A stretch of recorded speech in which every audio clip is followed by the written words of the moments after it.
ഞാനും നിങ്ങളും മനസ്സിലാക്കുമ്പോൾ വ്യത്യസ്തമായി ചിന്തിക്കേണ്ട ഒരു ക്രിസ്തുശാസ്ത്രം, ദൈവശാസ്ത്രം എന്ന് പറഞ്ഞ് നിറഞ്ഞു നിൽക്കുന്ന അനുഗ്രഹിക്കപ്പെട്ട, പെട്ടെന്ന് വായിച്ചാൽ മനസ്സിലാകാൻ പറ്റാത്ത നിലയിൽ വളരെ വളരെ ദൈവകൃപയോടെ, ദൈവസാന്നിധ്യത്തോടെ പൗലോസ് കുറിക്കപ്പെട്ട ഒരു ലേഖനമാണ് കൊലോസ്യ ലേഖനം. ഈ കൊലോസ്യ ലേഖനത്തെക്കുറിച്ച് പഠിക്കുമ്പോൾ പൗലോസ് അവിടെ വലുതായിട്ടൊന്നും സഞ്ചരിച്ചതായി തിരുവചനങ്ങളിൽ തെളിവുകളില്ലെങ്കിൽ തന്നെയും എപ്പഫ്രാസ് എന്ന് പറയുന്ന ഒരു വ്യക്തിയെ വിട്ട് അവിടെ ഒരു സഭ സ്ഥാപിച്ചു എന്നുള്ളതാണ് വചനത്തിൽ കാണാനുള്ള തെളിവ്. എന്നാൽ നാം മനസ്സിലാക്കണം, അവിടെ പോയി അധികം നാൾ പ്രവർത്തിച്ചില്ലെങ്കിലും അവിടുത്തെ ദൈവമക്കളെക്കുറിച്ച് നല്ല കൺസേൺ ആയിരുന്നു. ആരാ? പൗലോസ്. വളരെ ശ്രദ്ധയോടായിരിക്കണം. പൗലോസ് ഈ ലേഖനം എഴുതുമ്പോൾ തന്നെ അവരോടൊരു കാര്യം പറയുവാനിടയായി തീർന്നു. നിങ്ങൾ പാർക്കുന്നത് വളരെ വ്യവസായം കൊണ്ട് നിറയപ്പെട്ട, വാണിജ്യ വ്യവസായങ്ങൾ കൊണ്ട് നിറയുന്ന കൊലോസ്യ പട്ടണത്തിലാണ്. എന്നാൽ ഞാൻ ഒരുവനെ അവിടെ വിട്ട് അവിടെ ഒരു പ്രവർത്തനം ആരംഭിച്ച് ആ സഭ വളർന്നു. എന്നാൽ ഇന്ന് ഞാൻ കാരാഗ്രഹത്തിൽ കിടന്നുകൊണ്ട് ഈ ലേഖനം നിങ്ങൾക്ക് എഴുതുമ്പോഴും എൻ്റെ ഉള്ളിൽ നിങ്ങളെക്കുറിച്ചൊരു വലിയ ആഗ്രഹമുണ്ട്. ദൈവമക്കളെ, നമ്മൾ പ്രാക്ടിക്കലായി ചിന്തിക്കേണ്ട ഒരു കാര്യമുണ്ട്. ദൈവമക്കളായ നമ്മുടെ ജീവിതത്തിൽ എപ്പോഴും മറ്റുള്ളവരെക്കുറിച്ചൊരു കൺസേൺ അറിയാതെ വരാറുണ്ട്, ഇല്ലേ? വരാറുണ്ട്. അത് പരിശുദ്ധാത്മാവ് നമ്മുടെ ഉള്ളിൽ നിറഞ്ഞു നിൽക്കുന്നത് കൊണ്ട്. നമ്മൾ ഈ വാഹനങ്ങൾ യാത്ര ചെയ്യുമ്പോൾ, സ്തോത്രം, ഈ ഹോസ്പിറ്റലിലൊക്കെ എന്തെങ്കിലും ആവശ്യങ്ങൾക്കൊക്കെ ചെല്ലുമ്പോൾ ഓരോരുത്തരെ കാണുമ്പോൾ നമ്മുടെ മനസ്സൊന്ന് വേദനിക്കാറുണ്ട്, മനസ്സൊന്ന് ഭാരപ്പെടാറുണ്ട്. നമ്മേക്കാൾ പ്രായമുള്ളവർ അല്ലെങ്കിൽ നീഡിയായിട്ടുള്ള ആൾക്കാർ മെട്രോയിലൊക്കെ നിൽക്കുമ്പോൾ, അല്ലെങ്കിൽ അവരുടെ ബുദ്ധിമുട്ടുകൾ കാണുമ്പോൾ നമ്മൾ എഴുന്നേറ്റ് കൊടുക്കാറുണ്ട്. അതൊക്കെ എന്താണെന്നറിയാമോ? ദൈവം തന്ന പരിജ്ഞാനമാണ്. ദൈവം തന്ന പരിജ്ഞാനം.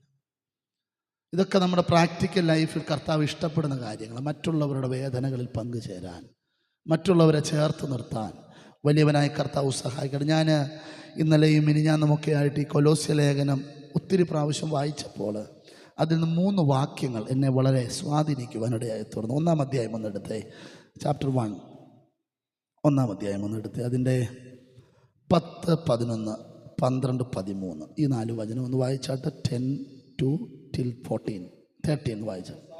ശ്രദ്ധിച്ചോണേ. നിങ്ങൾ പൂർണ്ണ പ്രസാദത്തിനായി കർത്താവിന് യോഗ്യമാകും വണ്ണം നടന്ന്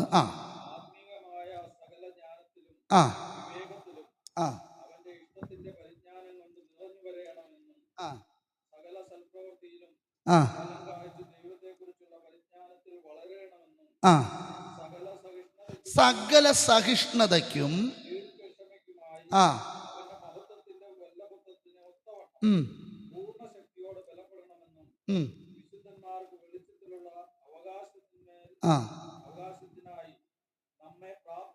അടുത്ത വചനം കൂടെ, നമ്മെ ഇരുട്ടിന്റെ അധികാരത്തിൽ നിന്നും വിടുവിച്ച്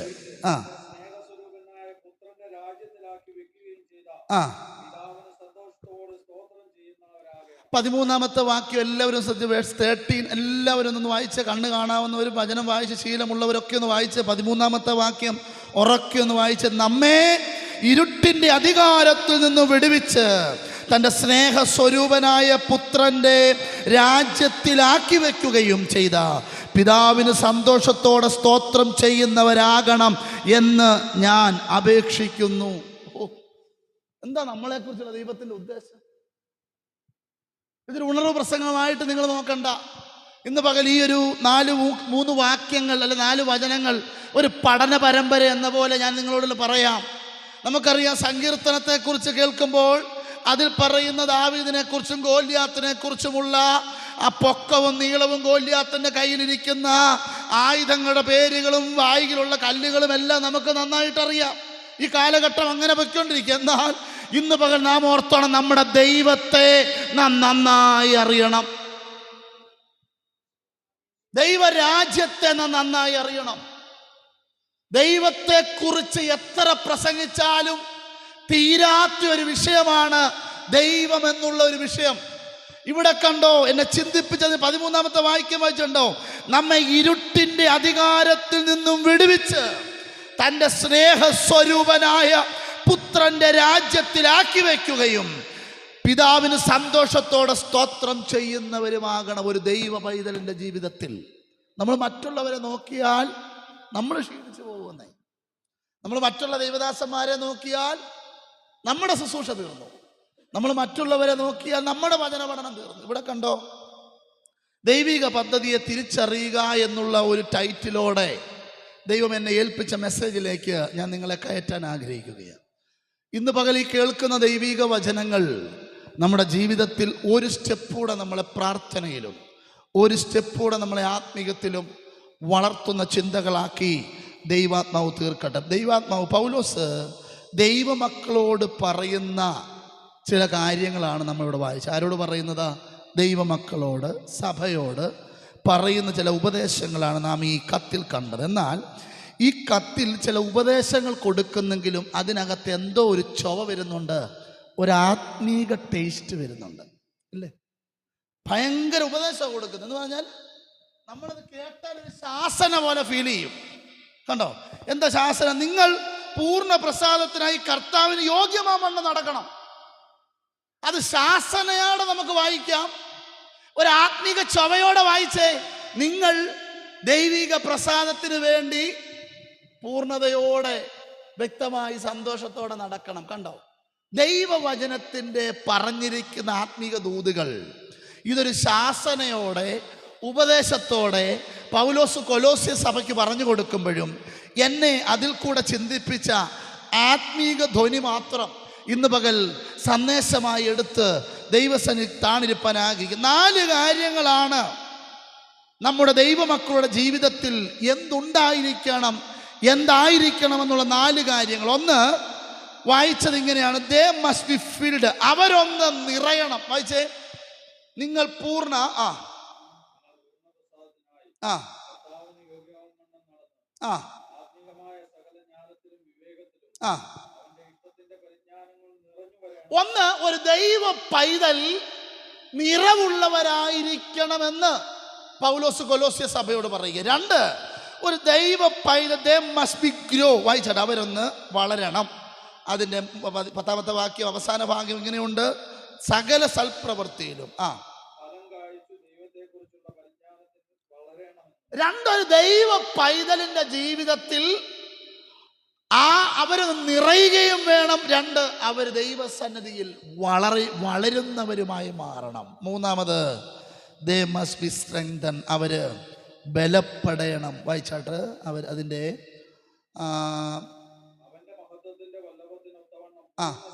പൂർണ്ണ ശക്തിയോടെ ബലപ്പെടണം. ഒരു ദൈവസഭയോട് കാരാഗ്രഹത്തിൽ കിടക്കുന്ന ഒരു മനുഷ്യൻ ബലം നഷ്ടപ്പെട്ട്, ശക്തി നഷ്ടപ്പെട്ട് പുറത്തിറങ്ങുന്ന എന്നാന്നറിയാതെ കിടക്കുന്ന ഒരു മനുഷ്യൻ പറയുക, നിങ്ങൾ എന്ത് ചെയ്യണം? ബലപ്പെട്ടോണം. 4, പൗലോസ് പറയുകയാണ്, ദേ മസ്റ്റ് ബി താങ്ക്ഫുൾ. ദൈവത്തോടെന്നും നന്ദിയുള്ളവരായിരിക്കണം. അത് തന്നെ അതിൻ്റെ 13ാമത്തെ വാക്യം ഇങ്ങനെ വായിക്കുക, സന്തോഷത്തോടെ സ്തോത്രം ചെയ്യുന്നവരാകണമെന്ന് ഞാൻ അപേക്ഷിക്കുന്നു. 4 കാര്യങ്ങൾ എഴുതുന്നത് സ്തോത്രം ഒരു ചർച്ചിനകത്തിരുന്നല്ല. ഈ 4 കാര്യങ്ങൾ പറഞ്ഞു കൊടുക്കുന്നത് ഒരു സൈറ്റിൽ നിൽക്കുമ്പോഴല്ല. ഈ 4 കാര്യങ്ങൾ പറഞ്ഞു കൊടുക്കുന്നത് ഒരു വിവാഹ ശുശ്രൂഷയ്ക്ക് ഇരിക്കുമ്പോഴല്ല. ഈ 4 കാര്യങ്ങൾ ഒരു ദൈവസഭയ്ക്ക് പറഞ്ഞു കൊടുക്കുന്നത് എപ്പോഴാണെന്നറിയാമോ? വേദനയിൽ, ചുറ്റും പട്ടാളക്കാർ വാളുമായി, കാവൽ പടയാളികൾ വാളുമായി അങ്ങോട്ടും ഇങ്ങോട്ടും പോകുമ്പോൾ അതിൻ്റെ നടുവിൽ കിടന്നുകൊണ്ട് വിറയ്ക്കുന്ന കൈകളോടെ കൊലോസ്യ സഭയോട് പറയുക, നിങ്ങൾ സകല സന്തോഷത്തിലും നിറയുന്നവരാകണം, നിങ്ങൾ സകലത്തിലും വളരുന്നവരാകണം, നിങ്ങൾ സകലത്തിലും ബലപ്പെടുന്നവരാകണം, നിങ്ങൾ എല്ലാറ്റിനും നന്ദി കൊടുക്കുന്നവരാകണം. എന്തുകൊണ്ടാണ് ദൈവം നമ്മളെ ദൈവമക്കളാക്കിയത്? ദൈവമക്കളെന്ന്, അല്ലെങ്കിൽ എന്തിനാ ദൈവം നമ്മളെ പെന്തക്കോസുകാരാക്കിയത്? അത് നമ്മൾ പെട്ടെന്ന് പിടികിട്ടും. ദൈവം എന്തിനാ? നമുക്കറിയാം, ഇനിയുള്ള നാളുകളിലെ നമ്മുടെ പ്രസംഗങ്ങളും നമ്മുടെ കേൾവികളും ഒക്കെ ക്രൂശിക്കപ്പെട്ട ക്രിസ്തുവിനെ കുറിച്ചാകണം, ദൈവത്തിന്റെ വല്ലഭത്വത്തെ കുറിച്ചാകണം, ദൈവം ചെയ്യുന്ന പ്രവർത്തികളെ കുറിച്ചാകണം. കരങ്ങൾ ഉയർത്തി ദൈവത്തെ ഒന്ന് സ്തുതിച്ച്, ഒരു കേൾവിക്കാരായി മാത്രം ഇന്ന് പകൽ നിങ്ങൾ ഇതിനകത്തിരിക്കരുത്. ദൈവസഭയോട് ദൂത് പറയുക, നിങ്ങൾ വളരുന്നവരാകണം. വളർച്ച മാത്രമല്ല, നിങ്ങളുടെ ജീവിതത്തിൽ ഒരു നിറവുണ്ടാകണം. നിറവുണ്ടാകുക മാത്രമല്ല, നിങ്ങൾ ആത്മാവിൽ ബലമുള്ളവരാകണം. ബലമുള്ളവർ മാത്രമല്ല, ലാസ്റ്റ് പറയുക, നിങ്ങൾ ദൈവസന്നദ്ധിയിൽ നന്ദിയുള്ളവരാകണം. മഹനേതാൻ ദൈവസഭയോട് ഈ 4 ദൈവിക ദൂതിൽ നിന്നുകൊണ്ട് അടുത്ത ഭാഗത്തേക്ക് ഞാൻ ഓടിക്കയറുകയാണ്. ഇന്ന് ഇതിനകത്തിരിക്കുന്നവരോട് പറയാം, എന്നെയും നിങ്ങളെയും ദൈവം വിളിച്ചിരിക്കുന്ന ഒരു നിറവിന് വേണ്ടിയാണ്. എന്നെയും നിങ്ങളെയും ദൈവം വിളിച്ചിരിക്കുന്നത് ഒരു വളർച്ചയ്ക്ക് വേണ്ടിയാ. അത് സഭ അറിയണമെന്ന് പൗലോസ് പറയാം. സഭ അറിയണം. എന്നും വന്ന് 2 പാട്ട് പാടി കയ്യും അടിച്ച് അറിയാവുന്ന 3 അന്യഭാഷയും പറഞ്ഞ് വീട്ടിൽ പോകുന്ന അല്ല പണി. നിങ്ങൾ ആത്മാവിൽ ബലപ്പെടണം. പ്രാർത്ഥന വേണം. വീട്ടിൽ ഒരുപാട് വിഷയങ്ങൾ ഇവിടെ കൊണ്ടുവന്ന് എഴുന്നേറ്റ് നിന്ന് ആ വിഷയങ്ങളെല്ലാം പൊതുസഭയിൽ പറയുന്നതിലും കൂടുതൽ നമ്മുടെ ഭവനങ്ങളകത്ത് ആ വിഷയം വെച്ച് പ്രാർത്ഥിക്കാൻ കഴിയണം, കൈകോർക്കാൻ കഴിയണം. എൻ്റെ ജീവിതത്തിൽ ഈ ആഴ്ചകൾ ഒരുപാട് അത്ഭുതങ്ങൾ ദൈവം ചെയ്തു. ഞാൻ അത്ഭുതങ്ങളെല്ലാം ഇന്ന് പകൽ വിവരിക്കാത്തത്, അത്ഭുതത്തിൻ്റെ പൂർത്തീകരണം വരെയും നീ മൗനമായിരിക്കണമെന്ന് പരിശുദ്ധാത്മാവ് എന്നോട് പറയുകയാണ്. നമ്മുടെ ജീവിതത്തിൽ സ്തോത്രം, നമുക്കറിയാമല്ലോ, മഴയുണ്ടോ എന്ന് പോയി നോക്കാൻ എലീശ പ്രവാചകൻ പറയുമ്പോൾ ഗേഹസി പോയി നോക്കിയപ്പോൾ എന്നാ, കൈപ്പത്തിയുടെ വലുപ്പത്തിൽ മാത്രം ഒരു കൈ, ഒരു മേഘം, പൂർണ്ണതയല്ല. വന്ന് പറഞ്ഞു, ഞാൻ കണ്ടു. എന്നാൽ പ്രവാചകൻ പറയുന്നത് എന്നറിയാമോ? നീ കേട്ട ശബ്ദം നിന്റെ കാതുകളിൽ കാണുന്നിടം വരെ നീ വെയിറ്റ് ചെയ്യണം. ഇതിനകത്തിരിക്കുന്ന മാതാവിനോട്, സഹോദരന്മാരോട് ഞാൻ പറയാം, കുഞ്ഞുങ്ങളെക്കുറിച്ചുള്ള നിങ്ങളുള്ള ദൈവിക വാഗ്ദത്തം, തലമുറകളെക്കുറിച്ചുള്ള ദൈവിക വാഗ്ദത്തം, ഭർത്താവിനെ കുറിച്ചും ഭാര്യമാരെ കുറിച്ചുമുള്ള ദൈവിക വാഗ്ദത്തം, അതിൻ്റെ പൂർത്തീകരണം എത്തുന്നിടം വരെയും ചില മേഖലയിൽ നീ മൗനത പ്രാപിക്കണം. ശ്രദ്ധിക്കണം. ഈ ഭാഗത്തിൽ എന്നെ ഒത്തിരി ദൈവം എന്തിനാണ് നമ്മൾ ദൈവമക്കളാക്കിയത്? ഞായറാഴ്ച ആരാധനയ്ക്ക് വരാനാണോ നമ്മളെ ദൈവം ദൈവമക്കളാക്കിയത്? ഇവിടെ നിങ്ങൾക്ക് ഈ ഓഫറിംഗ് ബോയ്ക്ക് നിങ്ങളെ ലഭിക്കുമ്പോൾ അതിലേക്ക് സ്തോത്രാഴ്ച ഇടാൻ അത് മാത്രമാണോ ബന്ധക്കോസുകാർ? മാസദശാംശം കൊടുക്കുന്നതാണോ ബന്ധക്കോസുകാർ? ഇതൊക്കെ വീണ്ടും ജനനം പ്രാപിച്ചവർ ചെയ്യുന്ന പണികളാണ്. അതെല്ലാ മതസ്ഥിലുള്ളവരും ചെയ്യും. നമ്മൾ എണ്ണിയിടും, മറ്റുള്ള മതസ്ഥിലുള്ളവർ എണ്ണാതിടും. നമ്മൾ അളന്നു കൊടുക്കും, മറ്റുള്ളവർ അളക്കാതെ കൊടുക്കും. പഞ്ചാബിലോ കണ്ടിട്ടില്ലേ? അതൊക്കെ എല്ലാ മതങ്ങളിലും ഉണ്ട്. അത് അതുപോലെ മുറ പോലെ നടക്കും. കാരണം എന്നാ? അത് ദൈവത്തോടുള്ള കൂട്ടായ്മയാണ്. പക്ഷേ കർത്താവ് ആഗ്രഹിക്കുന്നത് അതൊന്നുമല്ല. ഞാൻ നിങ്ങളെ വിളിച്ചത് എന്തിനാണെന്നറിയാമോ? എൻ്റെ ചോരകൾ കൊണ്ട്, എൻ്റെ രക്തം കൊണ്ട് ദൈവിക പുത്രന്റെ രാജ്യത്തിന് വേണ്ടി നിന്നെ ഒരുക്കപ്പെടുത്തി മോൾഡ് ചെയ്ത്, അല്ലെങ്കിൽ അതിനെ പ്രിപ്പയർ ചെയ്തെടുക്കാൻ വേണ്ടിയാ ഞാൻ നിന്നെ ദൈവവൈദ്യരാക്കി വിളിച്ചത്. അതുകൊണ്ടാണ് യൂദയുടെ ലേഖനത്തിനൊരു വാക്യമുണ്ട്, വീഴാതെ വണ്ണം നിങ്ങളെ സൂക്ഷിച്ച്. ഒന്ന് വായിക്കാമോ? യൂദയുടെ പുസ്തകം അതിൻ്റെ 25-ാമത്തെ വാക്യം ഒന്ന് വായിച്ചാൽ. 23 25 കിട്ടിയെങ്കിൽ വായിച്ച. വീഴാതെ വണ്ണം നിങ്ങളെ സൂക്ഷിച്ച് ദൈവസന്നിധി കളങ്കമില്ലാത്തവരായി. റെഫറൻസ് എന്ന് പറഞ്ഞ sorry 24, book of Jude chapter 24, 24. വീഴാതെ വണ്ണം നിങ്ങളെ സൂക്ഷിച്ച്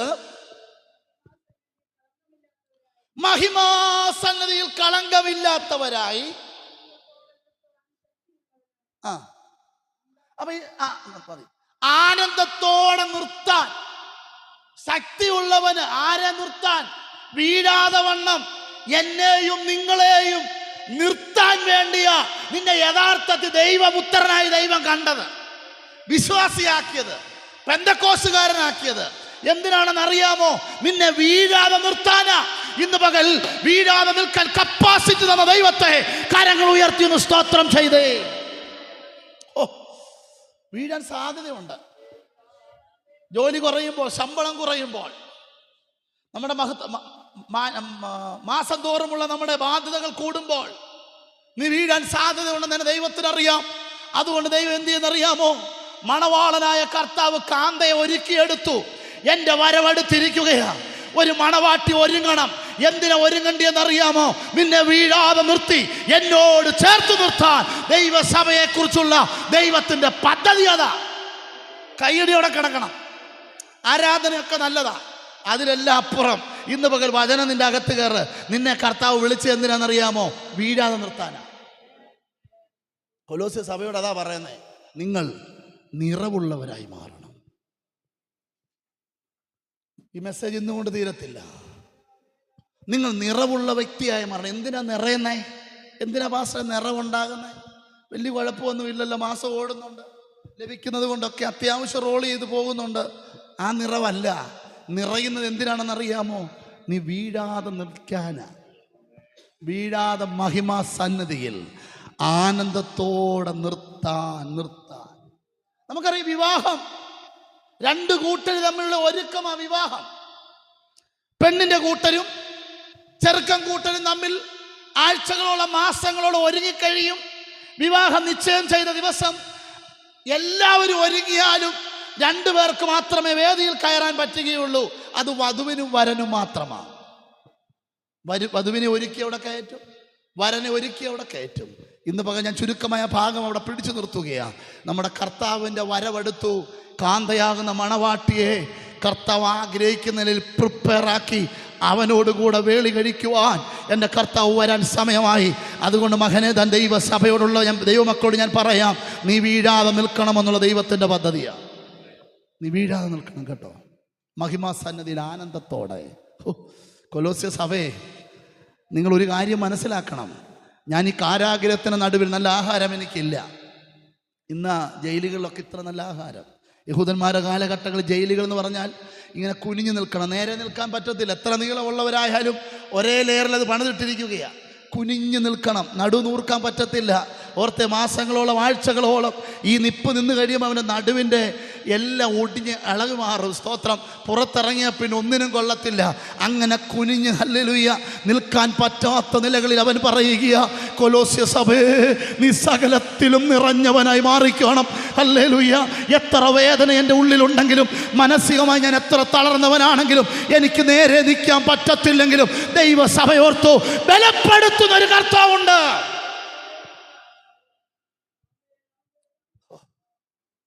ബലം നഷ്ടപ്പെടുമ്പോൾ, ഭാവിപരമായ വിഷയങ്ങളിൽ ബലം നഷ്ടപ്പെടുമ്പോൾ, സ്നേഹിച്ചവർ പെട്ടെന്നുള്ള മരണത്തിലേക്ക് തള്ളിപ്പോകുമ്പോൾ, അവരൊക്കെ നമ്മളെ പറഞ്ഞു പോകുമ്പോൾ, ഇതിനകത്തിരിക്കുന്ന വീണ്ടും ജനനം പ്രാപിച്ച ദൈവമക്കളോട് ദൈവം എന്ന അധികാരത്തിൽ ദൈവം ഏൽപ്പിച്ച ശുശ്രൂഷയിൽ നിന്നുകൊണ്ട് ദൈവമക്കളോട് പറയട്ടെ, നിങ്ങൾ ആത്മാവിൽ ബലപ്പെടുന്നവരായി മാറണം. ക്ഷീണിക്കരുത്. ക്ഷീണം വരാം, സാധ്യതയുണ്ട്. പക്ഷെ നമുക്കൊരു ദൈവം ഉണ്ടെന്ന് ഇന്ന് പകൽ ഉറച്ചോണം. ആ ഭാഗങ്ങൾ നമുക്ക് മഹിമാ സന്നദ്ധിയിൽ തൻ്റെ പുത്രന് തുല്യമായി സ്വർഗത്തിൽ ഇരുത്താൻ വേണ്ടിയാ ദൈവം നമ്മളെ വിളിച്ചത്. അതിനെ അടുത്ത ഭാഗം നാം വായിച്ചത് ഇങ്ങനെയാണ്: പരിജ്ഞാനത്തിൽ വളരണം. അല്ലേ? വായിച്ച അതിൻ്റെ 10ാമത്തെ വചനം, അവസാന ഭാഗം.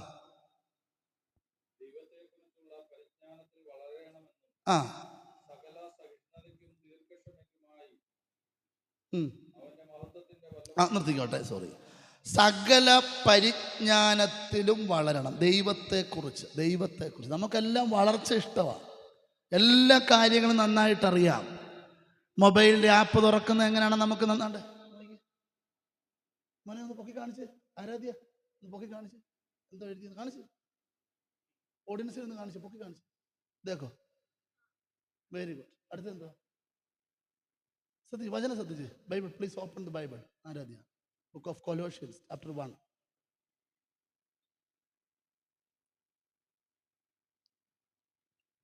ശ്രദ്ധിക്കുക.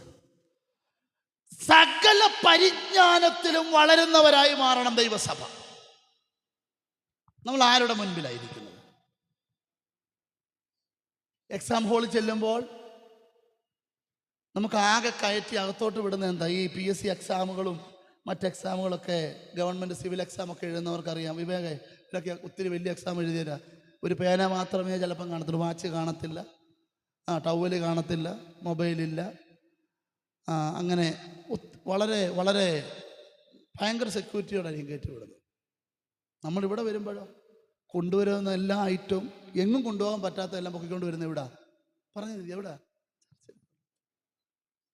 എങ്ങും കൊണ്ടുപോകാൻ പറ്റാത്ത ചില വിഷയങ്ങളുണ്ട്. സ്കൂളിൽ കൊണ്ടുപോയാൽ ആര് പിടിക്കും? ടീച്ചർ പിടിക്കും. വീട്ടിലിരുന്ന് ആര് പിടിക്കും? പപ്പ പൊക്കും. ഇവിടെ വന്ന ഇവിടെ കൊണ്ടുവരും, ആര് ശ്രദ്ധിക്കാന്? ഈ മക്കളെ, ഞാൻ സ്നേഹത്തോടെ പറയാം, നിങ്ങൾ പരിജ്ഞാനത്തിൽ വളർന്നാൽ നിങ്ങൾക്ക് കൊള്ളാം.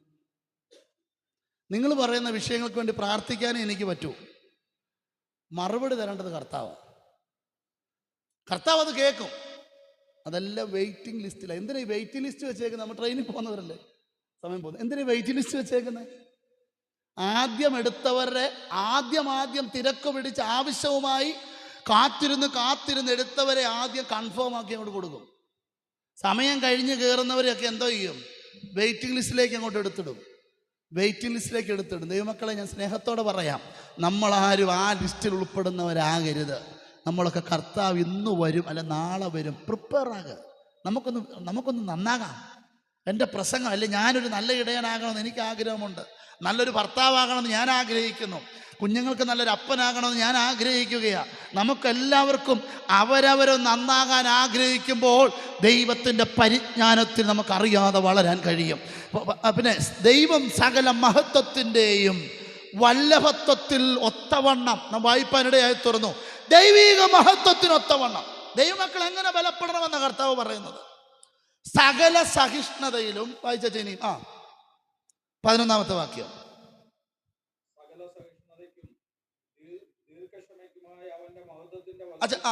ഒരു വാക്യം കൂടെ കിട്ടി. കഷ്ടത. നോക്കട്ടെ, ഒരു മിനിറ്റ്. സകല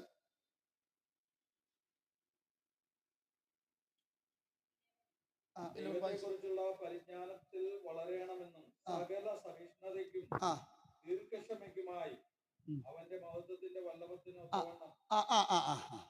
ഈ സകല സഹിഷ്ണുതയ്ക്കും. ഈ സഹിഷ്ണുതയെല്ലാം വന്ന എവിടുന്നറിയാം പൗലോസിന്? പറഞ്ഞേ, കഷ്ടത സഹിക്കച്ചപ്പോഴാ. ശരിയല്ലേ? ഞാൻ ചിന്തിച്ചു, ഈ പൗലോസിന് ഈ സഹിഷ്ണുത കൂടാൻ കാരണം എന്നാണെന്നറിയാമോ? കഷ്ടത കൂടുന്നതിനനുസരിച്ച് പൗലോസിന് സഹിഷ്ണുതയും കൂടി. ഇപ്പം ഞാനൊരു സ്നേഹത്തോടൊരു കാര്യം പറയാം. ജീവിതത്തിൽ എൻ്റെയും നിങ്ങളുടെയും സഹിഷ്ണുത കൂട്ടുന്ന എവിടെയാണെന്നറിയാമോ?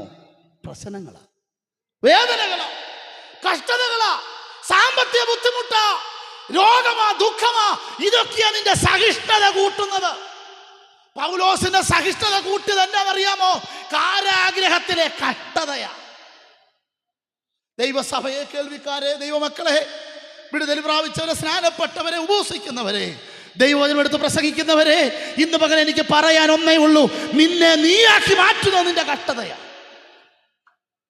നിന്നെ കൈയടിക്കാൻ പ്രേരിപ്പിക്കുന്നത് നിന്റെ കഷ്ടതയാ. നിന്നെ ഉപവസിക്കാൻ ഉത്സാഹം തരുന്നത് നിന്റെ കഷ്ടതയാ. അതുകൊണ്ട് ഇന്ന് പകൽ ഓർത്തോ, എവിടെയാണ് നമ്മൾ മാറ്റം വരേണ്ടതെന്നുള്ളത് ഇന്ന് പകൽ ദൈവമക്കൾ തിരിച്ചറിഞ്ഞോ. അതുകൊണ്ട് ലഭിച്ച കഷ്ടതയ്ക്കായി സ്തോത്രം ചെയ്തോ.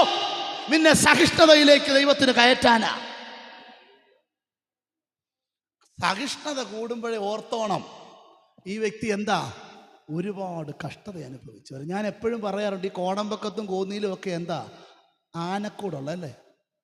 ആനക്കൂട് പോയി കണ്ടിട്ടില്ല? അവധിക്ക് നാട്ടിൽ പോയി ആനക്കൂട് കണ്ടവരാരൊക്കെ ഉണ്ട്? സന്തോഷം. സാലിസ് പോയി കണ്ടതാ, പറയാത്ത. എനിക്ക് ആദ്യം ഫോട്ടോ അയച്ചത്. കോടമ്പക്കത്തും കോന്നിയിലും ഒക്കെ ഈ ആന മെരുക്കുന്നത് ഭയങ്കര രസമാണ്.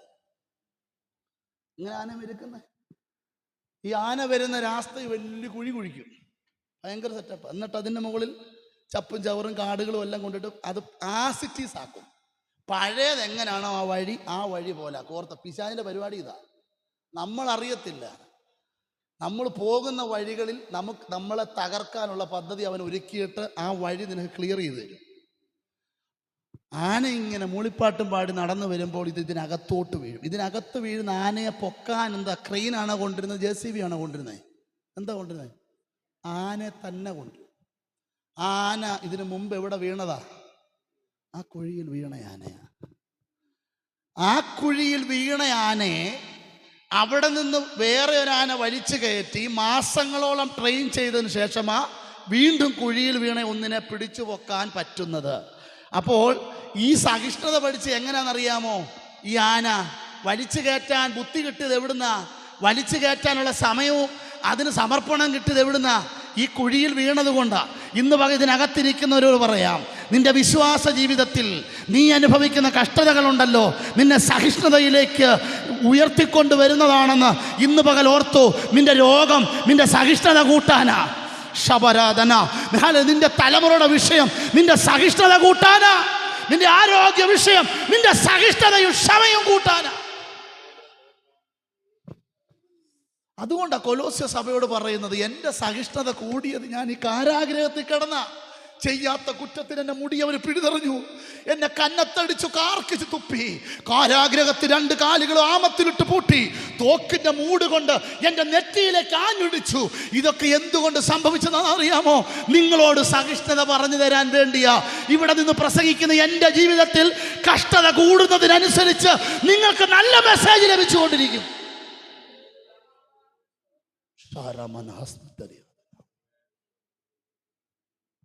കഷ്ടത കൂടുന്നതിനനുസരിച്ച് നമ്മുടെ സഹിഷ്ണുത ദൈവം വർദ്ധിപ്പിക്കും. ഞാൻ ആ ഭാഗത്ത് നിൽക്കുന്നില്ല. സഹിഷ്ണുത പിന്നെന്താ? സിദ്ധതയെ. കഷ്ടത സഹിഷ്ണുതയും, സഹിഷ്ണുത സിദ്ധത എന്ന് പറഞ്ഞ എന്നാ പറഞ്ഞു മലയാള ഭാഷ?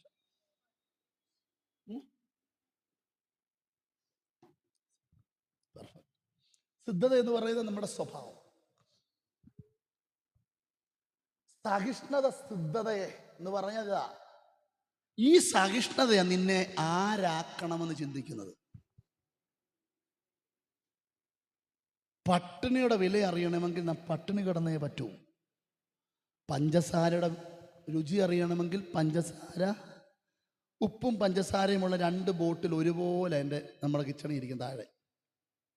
ആദ്യം ഒന്ന് എടുക്കും, പിന്നെ വെക്കും, ഒന്ന് സൂക്ഷിച്ചു നോക്കും ഇതിലേത് ബോട്ടിലാണെന്നുള്ളത്. എഴുതി വെച്ചത് കൊണ്ട് അർത്ഥമില്ല പഞ്ചസാര ഉപ്പുമെന്ന്. അത് ടേസ്റ്റ് ചെയ്തെങ്കിൽ മാത്രമേ അറിയുകയുള്ളൂ. എന്ന് പറഞ്ഞതുപോലെ നിന്റെ കഷ്ടത നിന്റെ സഹിഷ്ണുത കൂട്ടും. സഹിഷ്ണുത എന്ത് ചെയ്യും? നിന്റെ സിദ്ധത നിന്റെ സ്വഭാവത്തെ ചേഞ്ച് ചെയ്യും. സഹിഷ്ണുത സ്വഭാവത്തെ ചേഞ്ച് ചെയ്യും. എന്നിട്ട് സിദ്ധത എന്താ വചനം പറയുന്നത്? പ്രത്യാശ കൂട്ടും. കഷ്ടത സിദ്ധതയെയും, സിദ്ധ പ്രത്യാശയും കൂട്ടും. കാരണം എന്നാണെന്നറിയാമോ? നിന്റെ സ്വഭാവമാണ് നിന്റെ പ്രത്യാശ നിശ്ചയിക്കുന്നത്. നീ ആരാണെന്നുള്ളതും എങ്ങനെയാണ് ഇവിടെ വരെ വന്നതെന്നും ഈ പുൽപ്പിറ്റിന് മുകളിൽ അല്ലെങ്കിൽ ഇതിന് മുൻപിൽ നിൽക്കുന്ന ദൈവമക്കളെ, നിങ്ങൾക്ക് പറയാനൊരു ടെസ്റ്റ് മണിയുണ്ട്. എൻ്റെ സിദ്ധതയോ എന്നെ ഈ പ്രത്യാശയിലേക്ക് കൈപിടിച്ച് നടത്തിയത്. ദൈവമക്കളെ, ഇനി നിങ്ങൾ 6 ദിവസവും കഷ്ടപ്പെടാൻ പോകുന്നവരാ. നാളെ തൊട്ട് തുടങ്ങും, ഇന്ന് വൈകിട്ട് തൊട്ട് തുടങ്ങും, ഇന്ന് ഉച്ച കഴിഞ്ഞ് തൊട്ട് തുടങ്ങും നിങ്ങളുടെ പരിപാടി. വീണ്ടും ഈവനിങ് ഷിഫ്റ്റ് മുതൽ തുടങ്ങും. രാവിലെ വീട്ടിൽ നിന്ന് പോയി രാത്രി വരുന്നു. ഞാൻ പറയാം, നിങ്ങളുടെ കഷ്ടതയുണ്ടല്ലോ, നിങ്ങളുടെ സഹിഷ്ണുത കൂട്ടുന്നതായി മാറണം. സംസാരിക്കേണ്ടിടത്ത് മിണ്ടാതിരിക്കുക, ചോദിക്കുന്നതിന് എല്ലാത്തിനും ഉത്തരം പറയാതിരിക്കുക. സഹിഷ്ണുത കൂട്ടിക്കഴിഞ്ഞാൽ സഹിഷ്ണുത നിങ്ങളുടെ സ്വഭാവത്തെ മോൾഡ് ചെയ്യും. സ്വഭാവത്തെ മോൾഡ് ചെയ്ത് കഴിയുമ്പോൾ സിദ്ധത നിങ്ങളുടെ പ്രത്യാശയെ മോൾഡ് ചെയ്യും. നമ്മൾ ആരാണെന്ന് തെളിയാൻ പോവാ. നമ്മുടെ പ്രാർത്ഥന, ഓൺലൈൻ പ്രയറിൽ അല്ലെങ്കിൽ ഇരുന്ന് പ്രാർത്ഥിക്കുന്ന ചില വിഷയത്തിന്മേൽ ദൈവത്തിൻ്റെ പദ്ധതി കാണാൻ പോകുക. രാത്രി ഉണർന്നിരുന്ന് പ്രാർത്ഥിക്കുക, ദൈവം ഇതിലേ നമ്മുടെ സ്വഭാവത്തിന് ചേഞ്ച് വരണം. അല്ലെങ്കിൽ രാത്രികാലം ഉണർന്നിരുന്ന് പ്രാർത്ഥിപ്പാൻ നമ്മുടെ സ്വഭാവങ്ങൾക്ക് മാറ്റമുണ്ടാകട്ടെ. സ്തോത്രം. കഷ്ടത പ്രശംസിക്കുന്നു. ഞാൻ കഷ്ടതയിൽ പ്രശംസിക്കുന്നു. അങ്ങനെ വാക്യങ്ങളില്ലേ കൊരിന്ത്യർ ലേഖനത്തിൽ? കഷ്ടതയിൽ ഞാൻ പ്രശംസിക്കുന്നു. 2, പ്രത്യാശയ്ക്ക് എന്തില്ല? ഭംഗമുണ്ടാകത്തില്ല. അടുത്ത വചനം. പിന്നെ ആത്മീക ജീവിതം പ്രത്യാശയ്ക്ക് തുല്യമാണ്. വചനം എന്തെല്ലാം എഴുതി വെച്ചേക്കുന്നത് അല്ലേ? അതുകൊണ്ട് കൊലോസ്യ സഭയോട് പൗലോസ് പറയുകയാണ്, ഞാൻ ഒരുപാടെല്ലാം എഴുതുന്നതിനും അപ്പുറം നിങ്ങൾ ഒറ്റ കാര്യം ഓർത്തോണം. നിങ്ങൾ ദൈവത്തിൻ്റെ ഇഷ്ടത്തിലുള്ള പരിജ്ഞാനത്തിൽ വളരാൻ ശ്രമിക്കണം. സഭ വളർന്നിട്ട് കാര്യമില്ല, കസേരയെല്ലാം ഫില്ലായിട്ട് കാര്യമില്ല. ഉള്ളവർ ദൈവിക പരിജ്ഞാനം ഉള്ളവരായി മാറും. പൗലോസ് പറയുന്നതാ, നമ്മുടെ സഭകൾ ആ തലത്തിലേക്ക് മാറട്ടെ. അതിൻ്റെ 11-ാമത്തെ വാക്യം വായിച്ച്, 11-ാമത്തെ വാക്യം ഒരു പ്രാവശ്യം. സകല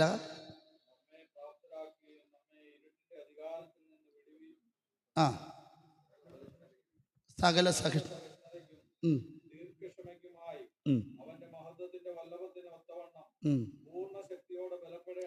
പൂർണ്ണ ശക്തി. ഇതെല്ലാം ഉണ്ടെങ്കിലും ബലമില്ലെങ്കിൽ ഒന്നുമില്ല. പൂർണ്ണ ശക്തിയോടെ ദൈവത്തിൻ്റെ ശക്തിയിൽ ബലപ്പെടണം. നമ്മൾ ബലം ക്ഷയിച്ചു പോകുമ്പോൾ, ഞാൻ ഈ സന്ദേശം നിങ്ങളോട് പറയുമ്പോൾ എൻ്റെ ഉള്ളിൽ ദൈവാത്മാവ് തന്നതുകൊണ്ട് ഞാൻ നിങ്ങളെ ബലപ്പെടുത്തുന്നത്. നമ്മുടെ ദൈവാത്മാവ് നമ്മളെ ബലപ്പെടുത്തുന്ന ദൈവത്തിൻ്റെ ശക്തിയിൽ ബലപ്പെടുന്നവരായി മാറണം. അതിന് നാം ദൈവത്തോട് നന്ദിയുള്ളവരായിരിക്കണം. സ്തോത്ര. അവകാശത്തിനുണ്ട്. ഇരുട്ടിൻ്റെ അടിമത്വത്തിൽ കിടന്ന്, അങ്ങനല്ലേ അതിൻ്റെ 13-ാമത്തെ വാക്യം, നമ്മെ ഇരുട്ടിൻ്റെ അധികാരത്തിൽ നിന്ന് വിടുവിച്ചു. ഉറപ്പ്, കൺഫേമാ.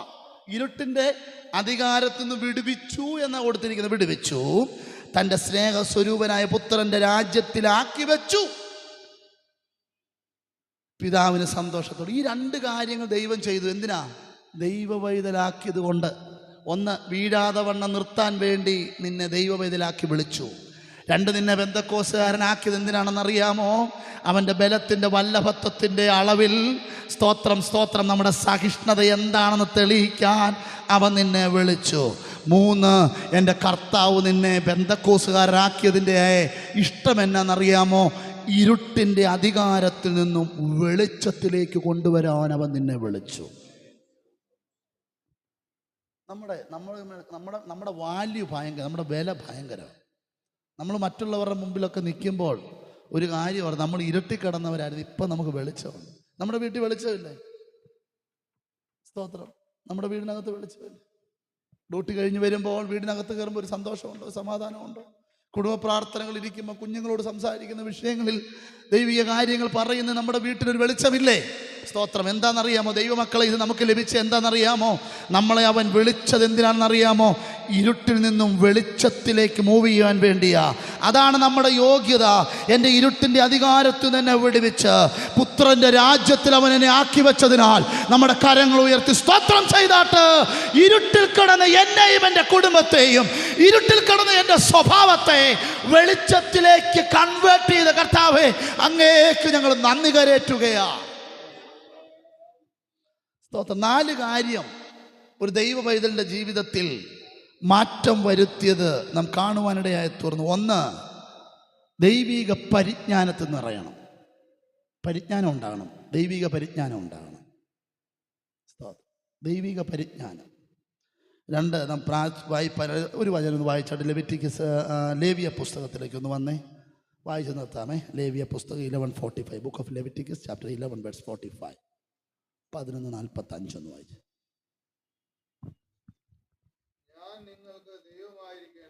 ഞാൻ നിങ്ങൾക്ക് ദൈവമായിരിക്കേണ്ടതിന്